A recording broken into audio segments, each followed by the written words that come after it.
बड़ी प्यार करत रहे, इतना प्यार करत रहे वो लड़की के प्यार लड़का अंधा हो जाता यहाँ तक से कि माई बाबू के भी छोड़ देता है। लड़की भी प्यार में अंधा रह गया। जब लड़का लड़की के छोड़ के चल जाता है, लड़की बड़ी भाव से कहती है डॉक्टर साहब कहती है लड़की आर नाजी अब तोहरा बिना आज बुझाइले बा कि सच सच के बात हो और रोम गगगगइले बा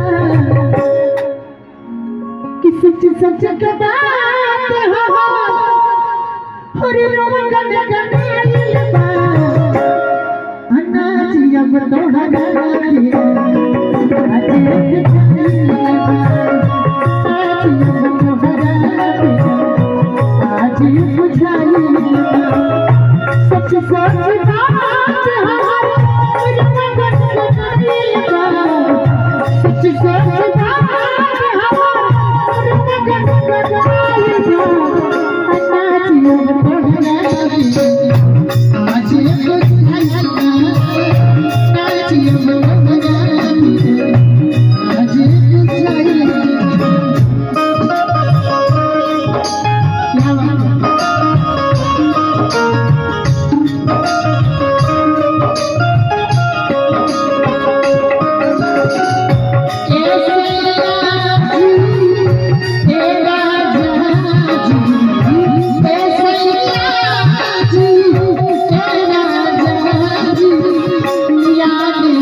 हमारे बड़े भैया करुण ये 5 सरकार का पुरस्कार और हमारे करुण से लाख धन्यवाद। लड़की बड़ी भाग से कहती है।